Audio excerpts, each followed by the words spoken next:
Poste bleu, poste bleu, poste bleu, poste bleu, poste bleu. Yo l'équipe, c'est Alexity, j'espère que vous allez bien les mecs. On se retrouve aujourd'hui pour une vidéo un petit peu particulière. Enfin particulière, non en fait, puisque c'est un épisode de la série Actu Foot. Pourquoi particulière? Bah tout simplement puisqu'avant de commencer l'épisode, petit placement de produit. Vous savez pourquoi hein, quand même, parce que YouTube bug pas mal en ce moment au niveau des notifs et des flux, et donc forcément ça paye plus trop. Eh t'es parano toi. Je rigole bien sûr, là je vois déjà les gens mettre un petit dislike, un petit commentaire.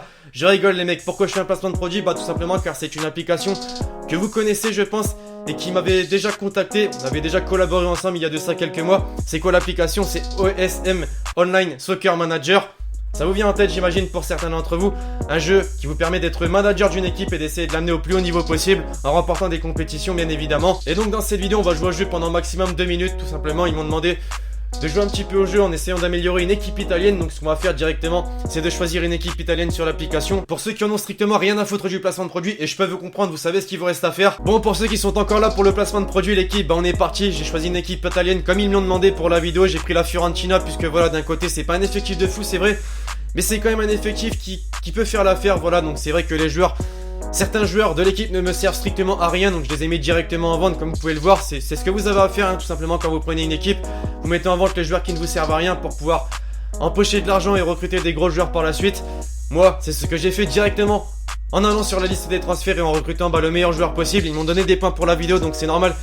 Si vous voyez que j'ai pas mal de sous en haut sur mon compte, donc j'ai directement choisi entre Suarez, Draxler et Douglas Costa. Bah Draxler, hein, tout logiquement un joueur très jeune qui va me permettre d'améliorer mon équipe. J'ai modifié également la formation de mon équipe en mettant un 4-2-3-1 et en mettant Draxler en MOC justement.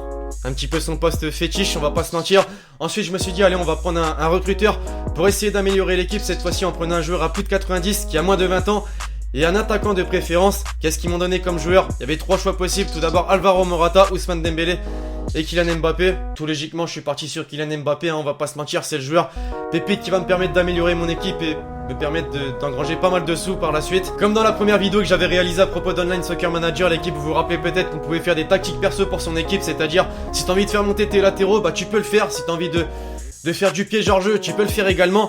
Et ce qui est aussi très important, c'est forcément d'entraîner tes joueurs hein. Si tu les entraînes pas, tu te doutes que sur le terrain ça va donner de la merde tout simplement, tu vas perdre tous les matchs. Donc voilà, c'est ce que j'ai fait, j'ai amélioré un maximum de joueurs dans l'équipe. Et ensuite j'ai lancé un petit match et franchement c'est ce qui me plaît le plus dans l'application. Puisque durant le match en gros il y a 2 petits commentateurs qui te font un résumé du match avec des petites animations. C'est très bien fait, donc je vous laisse admirer.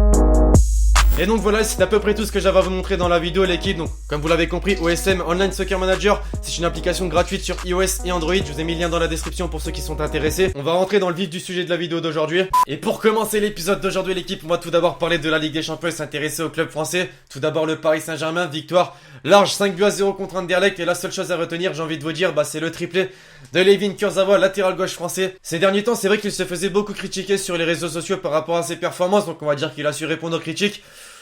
Enfin répondre aux critiques c'est un gros mot quand même, puisque oui au final il a sorti quoi comme célébration durant le match? Un petit chute qui a été repris sur les réseaux sociaux et donc il s'est fait critiquer de nouveau. Vous me direz ce que vous en avez pensé de cette célébration, mais c'est vrai que t'as pas trop à faire ça. Dans tous les cas on va retenir son triplé puisque c'est le seul défenseur de l'histoire de la Ligue des Champions à mettre un triplé tout simplement, donc un petit record pour le latéral français.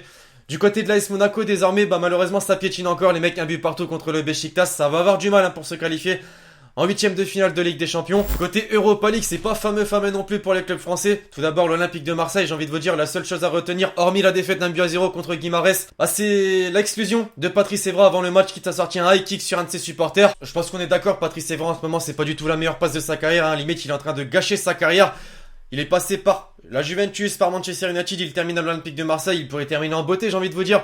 Et tout ce qu'il trouve à faire c'est des vidéos sur les réseaux sociaux ou même carrément de faire des high kicks sur ses propres supporters. Bon, il s'est fait insulter c'est vrai, mais t'as pas à faire ça si t'es footballeur pro, tu Je dois savoir te contrôler. J'imagine que l'OM va se séparer de ce joueur ou en tout cas qu'il sera suspendu jusqu'à la fin de la saison. Pour les autres clubs français comme le GC Nice, malheureusement c'est défaite aussi, 1-0 contre la Lazio.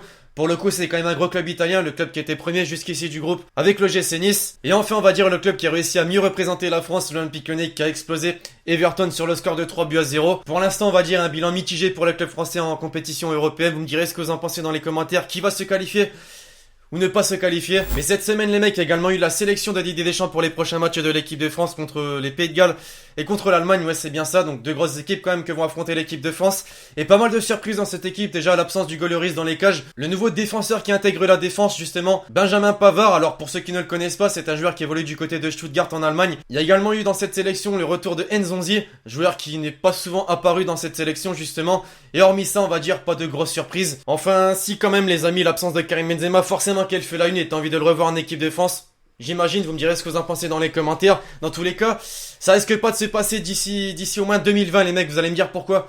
Tout simplement car Didier Deschamps a été prolongé avec l'équipe de France jusqu'en 2020. Malgré tout, Benzema il garde quand même l'espoir, on a pu voir ce qu'il a révélé dans la presse cette semaine, en disant qu'il avait toujours l'espoir d'aller en Russie en 2018. Deschamps par la suite, on lui a posé la question, est-ce que c'est possible de voir Benzema en équipe de France d'ici la Coupe du Monde 2018? Et voilà sa réponse. Quel que soit le joueur, ils sont libres de s'exprimer. Je sais que beaucoup, pour pas dire tous les joueurs, ont envie de l'équipe de France. Après, voilà, vous connaissez ma position. À partir du moment où je change pas, voilà, je choisis toujours en fonction d'un collectif, d'un groupe. Mais ça me pose pas de problème particulier.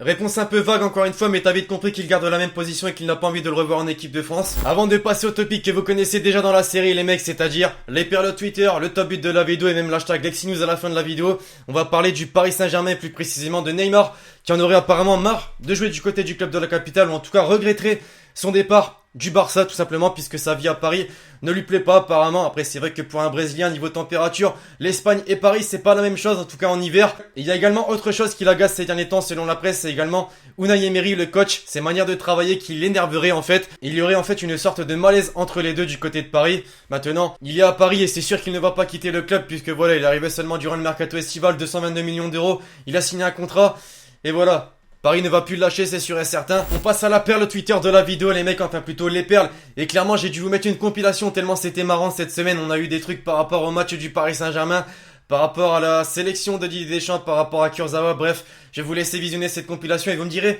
quelle est la perle que vous avez préférée dans cette compilation justement.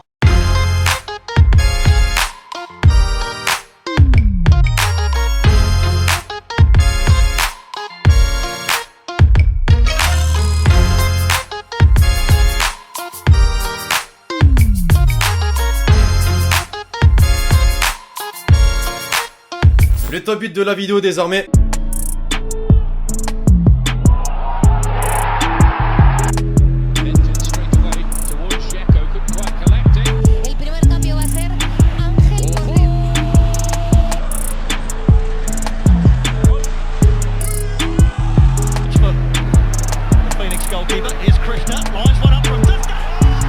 Et enfin pour conclure l'épisode en beauté l'équipe, la question que vous m'avez posée dans le précédent épisode, penses-tu que Valence va terminer dans le top 3 de la Liga? Question grave compliquée à répondre, je vais pas te mentir, puisqu'on est qu'au début du championnat, il y a 10 journées de passé et tu sais qu'un championnat c'est vraiment très long. En bref, Valence peut quand même terminer dans le top 3 selon moi, puisque voilà, 24 points, 4 points d'avance sur le Real Madrid. Et avec les performances de certains joueurs du côté de Valence, comme notamment Gonzalo Guedes qui a été prêté par le PSG, ça envoie vraiment du lourd et les performances du club sont impressionnantes. Donc ouais, clairement je pense que Valence peut au moins terminer dans le top 3 d'ici la fin de la saison. Voilà l'équipe, l'épisode d'aujourd'hui touche désormais à sa fin. Vous me direz ce que vous avez pensé des différents sujets traités dans la vidéo. Je compte sur vous pour lâcher le gros pouce bleu comme toujours sur l'épisode. Et donc d'ici là, je vous dis à la prochaine pour une nouvelle vidéo, c'était Alexis. Ciao ciao.